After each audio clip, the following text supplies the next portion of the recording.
So, Miss Carter, you're an internationally known celebrity hairstylist. What inspired you to embark on a journey into the hair industry?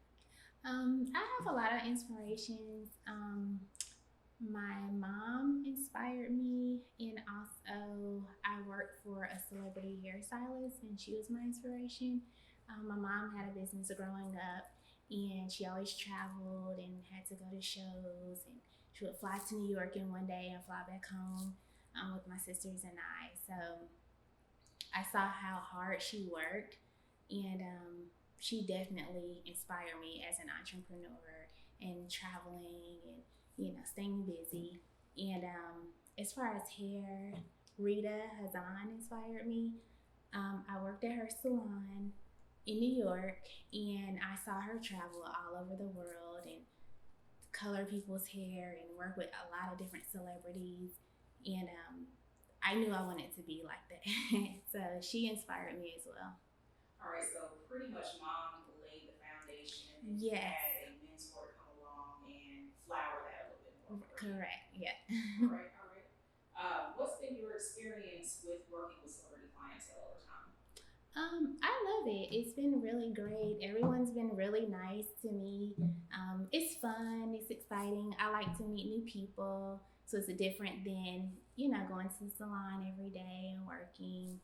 And I really do love it. I like to travel and I love meeting new people. So it keeps me going.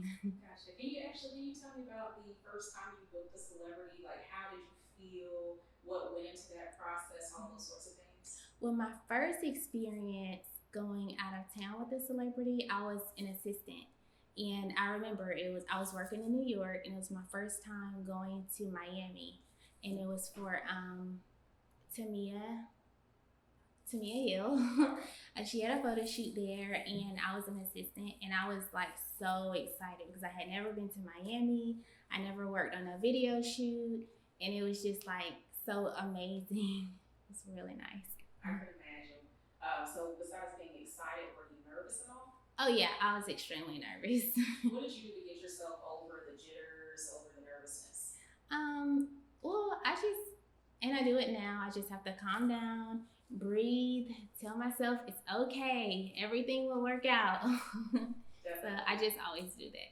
Gotcha. I just think that it's a great thing for individuals that may be coming up in the same industry to know that, just because you're coming up doesn't mean that someone that's already where you want to be doesn't go through some of the jitters. Oh yeah, we still get really nervous. Yeah. Definitely. So can you tell us about your story? Like, how is it that you're a single mother but have maintained this amount of longevity in the hair industry? Well, I started out in Durham, North Carolina, so I graduated from Dudley's Beauty College, and then I knew I wanted to work with celebrities, so I moved to New York. My son and I moved there, worked a few years, and it was hard because I am a single mother, but I did have my family to help me. So I have my sisters and my mom, my grandmother, my aunts. So I've always had a support system. Um, so I worked there, and then I moved back to North Carolina and opened up my studio. And at the same time, I'm still juggling a lot because I am a single mother, so it is very hard. But I think that if I wasn't a single mother, I wouldn't. I don't think I would work as hard. Like when it's just you, you have to do it. You have no other choice. You have someone looking at you, and you just have to make it happen. Gotcha. So with what you mentioned having some support from sisters, support from grandmother. Generally speaking, with a lot of things that we do in life, support's very, very, very important. Right. Would you say that you had the support that you wanted or needed when you chose going into the hair industry?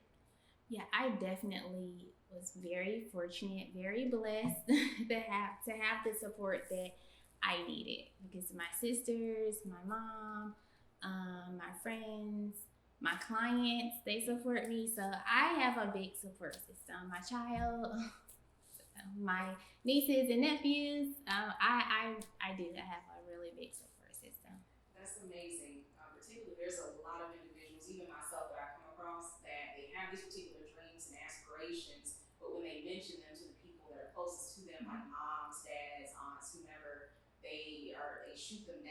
and Yeah. say the worst things that could happen or whatever the case may be. Do you happen to have any advice for unsupported young ladies or young men that are considering the hair or beauty industries as their career path?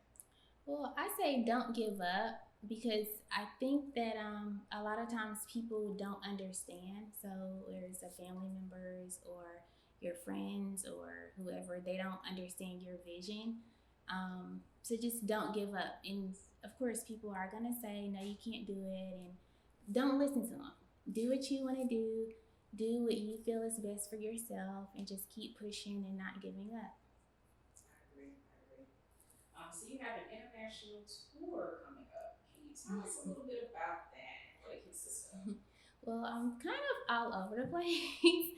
So I will be going back to Australia for Black Hair Australia, and then I'll be going to Paris, and I'm working on a project in London. So I'll be doing that too. So I'll be doing like a little bit of everything: teaching, working on clients, working on shows. Are you privy to mention any of the shows that you're going to be working on? Not yet. I'll mention them later when we get closer. All right, all right. Anything in particular with the international tour that you were like absolutely excited, like, oh my God, I can't believe this is happening about? Well, I was like that about Australia, but I've been to Australia now. I had never been there, so I wanted to see like the koalas and the kangaroos and things like that. So excited about that. But now I'm excited about going to the Eiffel Tower because I've never done that, and I think that's the biggest thing: going to Paris and the Eiffel Tower.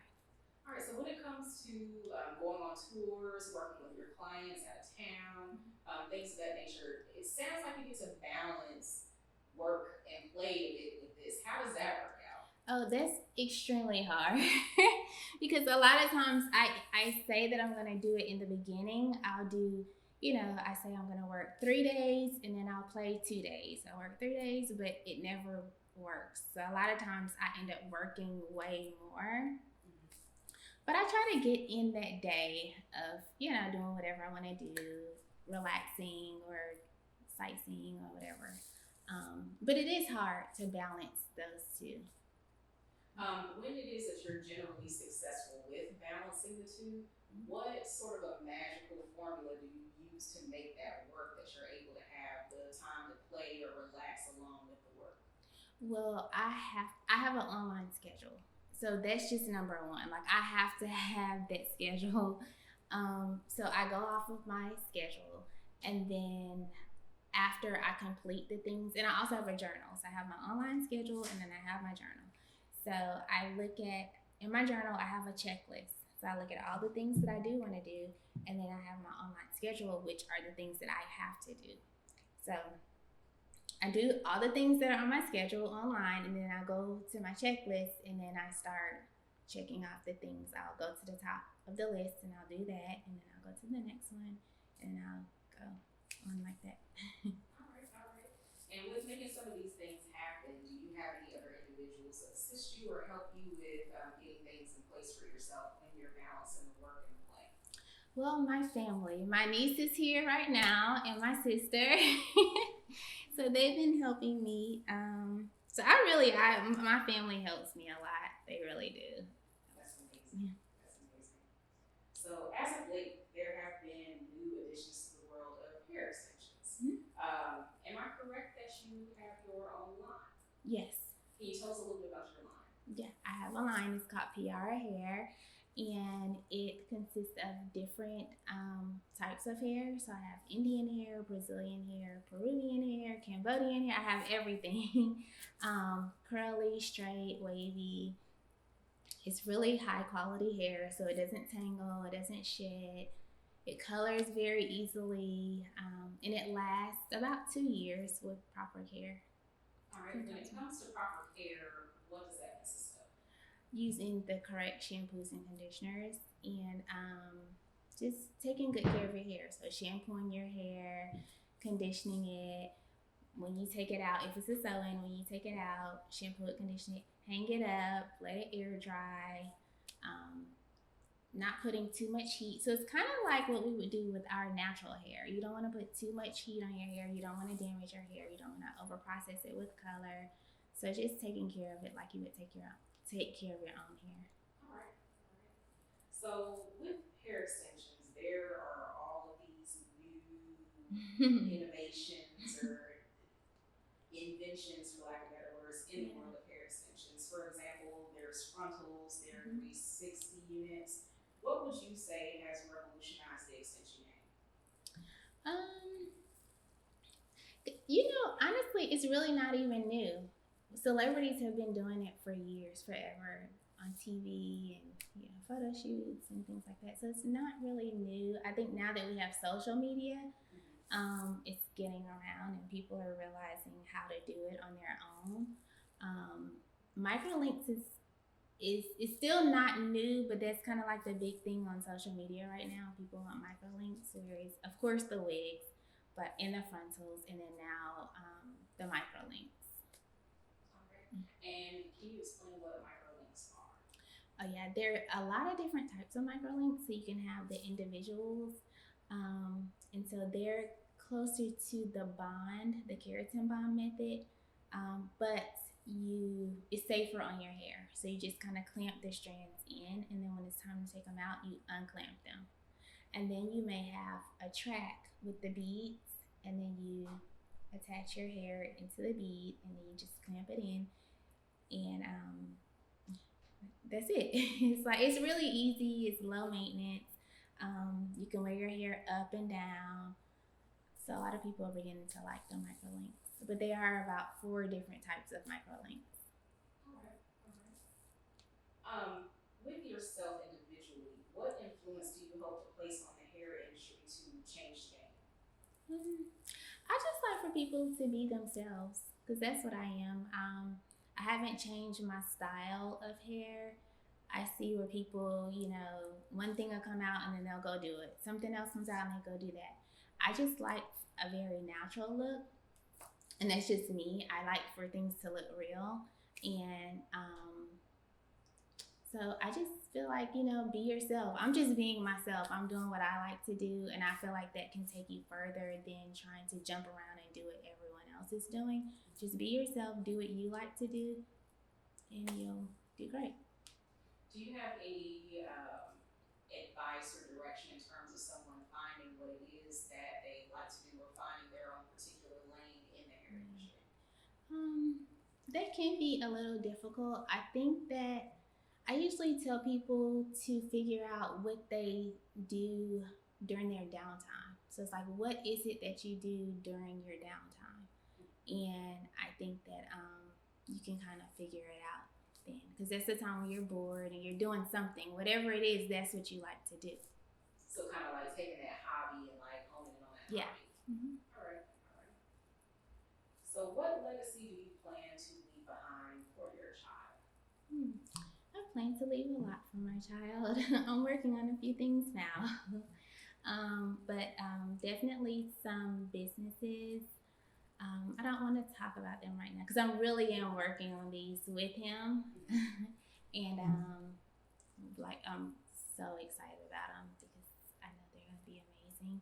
But yeah, I'm working on some really good, solid, very successful businesses. And I can definitely respect that. No pressure at all whatsoever. In terms of details, with your actual hope of what it is or your plan of what it is for the overall outcome to be in terms of building a foundation for your son, what do you want that to look like without sharing details about the businesses themselves? Well, I definitely want it to help people. And that's what I'm always trying to think of, how I can help the next person. So it will definitely help people like tremendously. All right. And in terms of helping people, with you being within the beauty industry, what would you say or what could you speak on in regards to a link between someone's perception of beauty and in a direct correlation to mental health? Wait, can you ask me that question again one more time? What could you say or what can you speak on in regards to a person's perception of beauty in direct correlation to mental health? So what sort of relationships have you seen over the years between beauty or the perception of beauty and a person's mental health? Well, I've definitely felt that it's, let's see. Because I've come across a lot of clients, and a lot of people deal with mental health, and as a hairstylist, I do feel like we're therapists. So I'm literally talking to people all day long about different issues, about their problems, and advising them on if they should definitely get professional help. And so I think that it's good. It's for me being a hairstylist. And I also started school. I went to school for child psychology. I started off with child psychology. So I always think to say that I use a little of my psychology while I'm working. But yeah, I think that it's definitely, for me, I like being a hairstylist, and it's helped my clients. We're able to talk things through, and if they need to get other advice, professional advice, and yeah, so. All right. So if someone, celebrity or not, wanted to book an appointment with you, how could they go about doing that? They can do it online. I'm on StyleSeat, so they can go to styleseat.com and then enter my name, Nafisah Carter. All right. You can follow me on Instagram or Facebook. It's Nafisah Carter, or email me or reach out to my publicist, Ebony, and all of that information is on my social media. That's the best way. All right. Did you have any other words for us or anything else that you want to share? No. Okay. All right. Well, that wraps it up. Okay, thank you.